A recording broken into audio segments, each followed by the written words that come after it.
Governor Bihar Arif Mohammad Khan के बावजूद हमारी गुजारिश पर तशरीफ लाए हैं। आसान नहीं था वक्त लेना, कसम खुदा की, पर ये हमारा सब्र था। कभी कश्ती नहीं मिल रही थी तो कभी साहिल नहीं।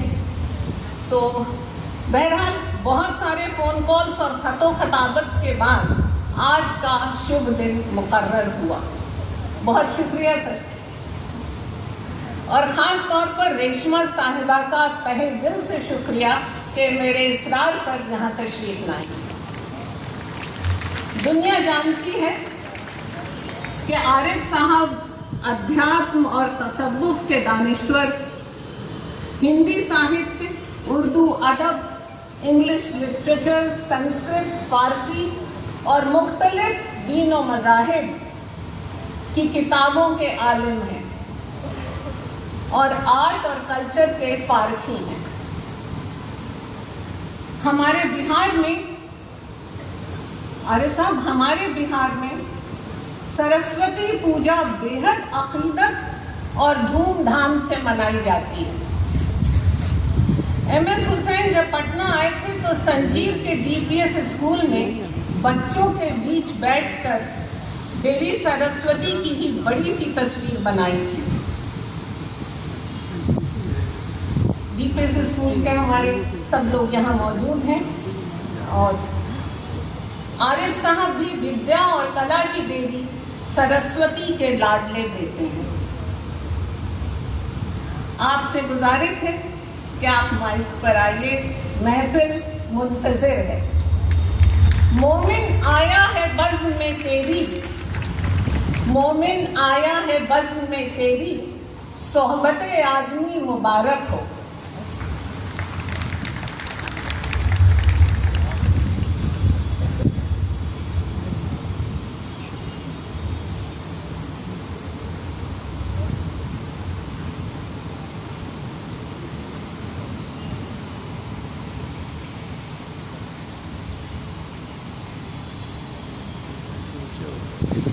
कुमार सिंह जी, जश्न बहार ट्रस्ट की संस्थापक श्रीमती कामना प्रसाद जी, और सामने शकील साहब, उनकी बेगम, और यहाँ पर जो आर्ट में, पेंटिंग में, साहित्य में बहुत रुचि रखते हैं और यहाँ इस कार्यक्रम में को शामिल होने आए हैं सभी देवी और सज्जन।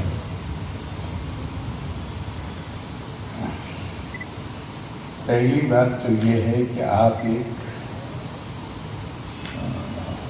भारत के एक महान पेंटर, जिन्होंने विश्व ख्याति प्राप्त की, उनकी जीवनी पर आधारित नाट्य प्रस्तुति देखने आए हैं। ये कोई भाषण करने का मौका नहीं है, लेकिन रस्म अदायगी के लिए मैं यहाँ इसलिए खड़ा हूँ कि कामना जी की बहुत मेहरबानी है। बहुत सालों से उन्होंने कई बार ये कोशिश भी की कि मैं जश्न बहार के मुशायरे में पहुँचूँ, जो मैं नहीं पहुंच सका। लेकिन मुझे अगर याद पड़ता है तो हुसैन साहब से मुलाकात, मैं हुसैन साहब को बहुत नहीं जानता, शायद एक मुलाकात आपके घर पे हुई है और एक मुलाकात हम कहीं शाम के वक्त लंदन में टहल रहे थे तो सामने से देखा कि हुसैन साहब अपने कुछ मित्रों के साथ नंगे पैर आ रहे हैं। तो उनकी मेहरबानी थी कि तो कुछ देर उनके साथ बैठे। तो मैं पहले ही बताई देता हूँ कि मुझे ज़ाती तौर पे उनके बारे में बहुत ज़्यादा कुछ जानकारी नहीं, लेकिन मैं उनको देखता हूँ एक कला के साधक के रूप में। और हम बार बार बात करते हैं, अभी कामना जी ने भी की, मुश्तरका तहजीब, गंगा जमनी तहजीब, ऐसे हम शब्द प्रयोग करते हैं। वो शायद इसलिए कि भारत की संस्कृति अपनी जो संस्कृति की यात्रा है वो पहले दिन से ही बहुधा की संस्कृति रही। इसमें जो उसकी जो एक अमेरिकन इकोनॉमिस्ट ने कहा था, there is certain richness about India's poverty, उसमें भी रिचनेस है।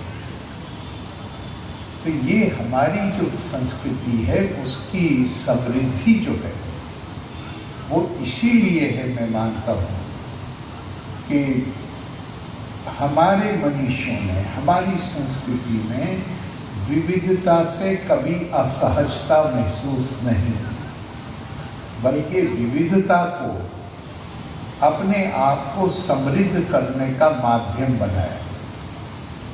और एम.एफ. हुसैन साहब बेहतरीन मिसाल है कि कैसे एक आदमी जो ऐसे जो बैकग्राउंड है वो हम सब जानते हैं, मैं वो शब्द प्रयोग नहीं करना चाहता, लेकिन वो कैसे उसका इतनी निष्ठा, इतना स्नेह,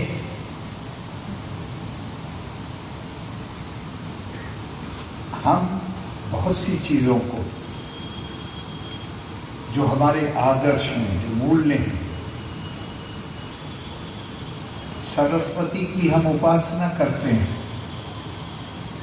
और उसको मूर्ति का रूप देते हैं। लक्ष्मी की हम चाहते हैं हमारा समाज समृद्ध हो, उस समृद्धि की प्राप्ति के लिए हम उस समृद्धि को लक्ष्मी का रूप देते हैं, मूर्ति बनाते हैं। हम चाहते हैं हमारा राष्ट्र शक्तिशाली बने और उसको अभिव्यक्ति देने के लिए हम माँ दुर्गा की मूर्ति बनाते हैं। तो कैसे हुसैन साहब की बैकग्राउंड का आदमी इन मूर्तियों के प्रेम पाश में पूरी तरह जकड़ गया, तो ये इस संस्कृति की ताकत है, इसका आकर्षण है। और एक खास बात जो मुझे हुसैन साहब में नजर आती है, जो फिर हमारा टाइम टेस्टेड, जो हमें प्राचीन काल से बताया गया है, और हुसैन साहब की जिंदगी उसकी बेहतरीन मिसाल। हमारे यहाँ कहा गया है, वे वसा यात्मिका बुद्धि रेकेहा कुरु नंदन बहु शाखा हियानंताश्चा बुद्धया अव्यवसायी नाम। अगर अपने लक्ष्य को प्राप्त करना है, लक्ष्य को प्राप्त करने का मतलब जो कुछ भी आप जो जीवन में कामयाबी हासिल करना चाहते हैं, तो भगवान कृष्ण अर्जुन से कहते हैं कि उसका एक ही रहस्य है, और वो है बुद्धि लेके fully focused on your purpose. और ये तभी संभव, ये ज्ञानी पुरुष ही ये काम, पुरुष में यहाँ आदमी मत समझिएगा, पुरुष में संस्कृत में महिला शामिल, ये ज्ञानी पुरुष ही ये काम कर सकते हैं। और जो अज्ञानी हैं उनका जो ध्यान है वो चारों दिशाओं में बहुशाखा ही अनंताश्च बुद्धया अव्यवसायी नाम। तो प्रोफेशनल अप्रोच ये है, कामयाब होने की का जो तरीका है वो ये है। अब ये आप गौर करिएगा कि विद्यार्थी से लेके किसी भी क्षेत्र में चले जाइए, अगर ध्यान में एकाग्रता नहीं है तो आदमी अपना काम सुचारू रूप से नहीं कर सकता। तो हुसैन साहब उस एकाग्र ध्यान की बेहतरीन मिसाल, और यही वजह है शायद कि फिल्मी पोस्टरों से वो उस जगह पहुंचे जहां अभी बताया गया कि उन्होंने भारत में नहीं अकेले बल्कि पूरी दुनिया में उनकी ख्याति हुई। ऐसे हुसैन साहब की यादों को कामना प्रसाद जी के माध्यम से हम भी शेयर कर सकते हैं। इसके लिए मैं कामना जी को बहुत बहुत धन्यवाद भी देता हूँ, साधुवाद भी देता हूँ। और उनके लिए हुसैन साहब ने जो कुछ कहा है वो वहाँ पर लगा हुआ है एग्जीबिशन में। कामना जी का उनसे जो उनके लिए जो उनके दिल में इज्जत थी, उनकी सलाहियतों को वो पहचानते थे, और इसका श्रेय भी उन्हीं को देते हैं, अपनी ऑटोबायोग्राफी का भी उन्हीं को श्रेय देते हैं। तो मैं और ज़्यादा कुछ नहीं कहूँगा।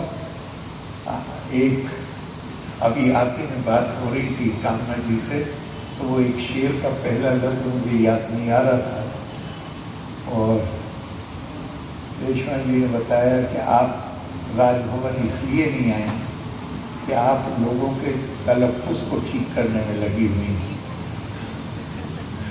तो एक शायर ने कहा है कि लफ्ज़ तासीर से बनते हैं, तलफ़्फ़ुज़ से नहीं। अहले दिल आज भी हैं, अहले ज़ुबान से आगे। हमारी ये एक बार फिर बहुत नेक ख्वाहिशात के साथ लोका समस्ता सुखिनो भवन्तु। धन्यवाद। जय हिंद। Thanks for watching.